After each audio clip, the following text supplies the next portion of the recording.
In the village of Oren, Elias was not known as a man. He was known as a shadow. He was so poor that his skin carried the permanent scent of raw brine. His clothes were stitched from discarded sailcloth. Children laughed when he passed. "Careful, Elias," they jeered. "Eat one more sardine and you'll sprout scales." He did not answer them. He simply walked toward the shore each morning and cast his net into waters that gave him almost nothing in return.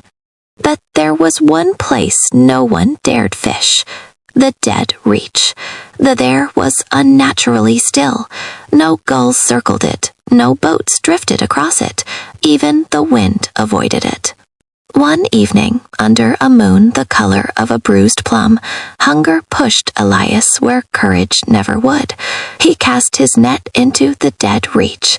It did not thrash. It pulled.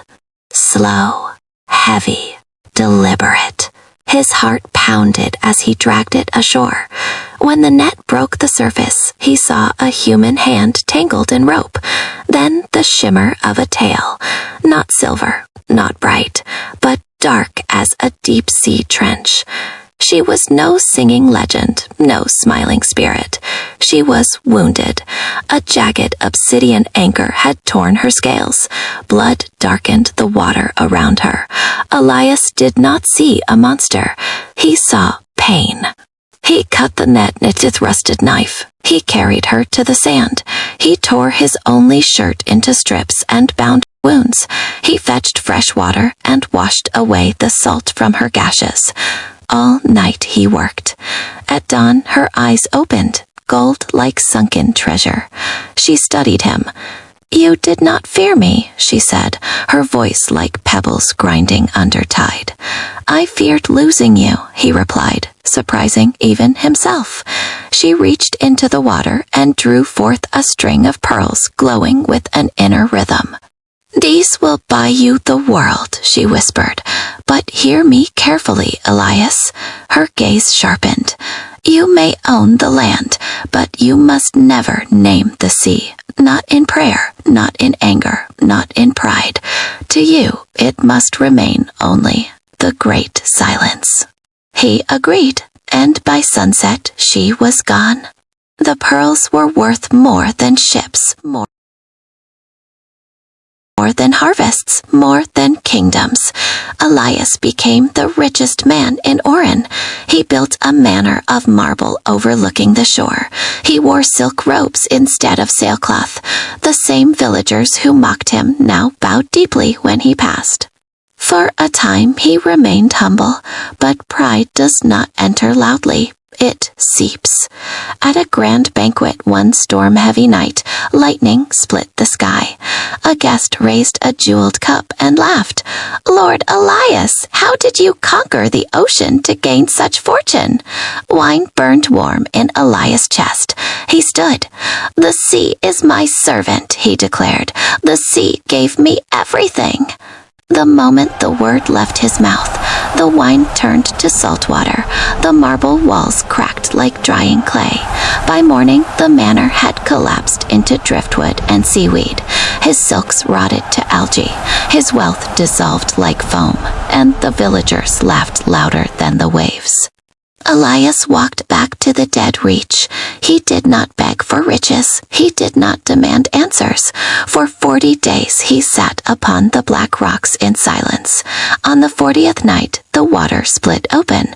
She rose, no longer wounded, crowned in coral, eyes deep and cold as trenches where light never reaches. "You broke the silence," she said. "Yes," he answered. "To restore what you shattered, you must pass the trial of the 3 depths." The sea swallowed him. He sank into darkness until his lungs burned like coals.